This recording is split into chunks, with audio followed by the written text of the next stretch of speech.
Happy with the amount of time and attention that you're able to spend with your family. I say time and attention kasi yung time, pwede magkatabi kayo, tapos manood kayo ng TV or matutulog kayo, time lang po yun. Yung attention po, yung nag-uusap kayo, nag-banding kayo. Hindi po yung, kumain ka na, oo, okay. Tapos na, meron bang gano'n? Kumain ka na, oo, tapos na. Tapos yun yung pag-usapan niya buong araw ng family nila. Right? And so sabi ko, hindi gano'n yung time. Dapat may attention rin ka doon. No? And so, in my job, I had a lot of money, but I didn't have time and energy to enjoy my family relationships. So, are you happy with the amount of time and attention that you spend with your family? Or more importantly, maybe, if you have parents, if you have husbands, wives, or kids, okay, are they happy with the time and attention that you are investing with them? I think that's even more important than our happiness, right? If our parents or our kids are happy with the time that we are giving them and the attention. Because honestly, when I was in PhD, I was able to give my mom a new house.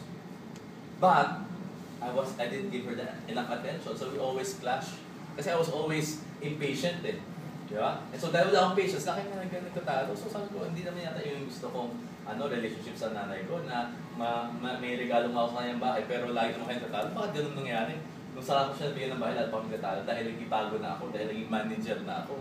Dahil manager na ako, nakalimutan ko maging anak. Diba? And so, if your answer is yes to all those questions, then you don't have to be here. You can just buy TRA and Galvanic and HJAC and go home. Right? But chances are you're here because one of those questions or more, the answer is no. Right? And if the answer is no, then that's why we need to look for something different. Because here's a fact of life. Wherever we are right now, would you agree? It is the accumulation of all our past decisions. Kung saang school ka mag-aaral, kung anong course kukunin mo, kung sinong boyfriend or girlfriend yung sasagutin mo. Tama? It impacts all our life situation today. Yes or yes? Yes. Right? And so, your life right now is based on the decisions you made in the past.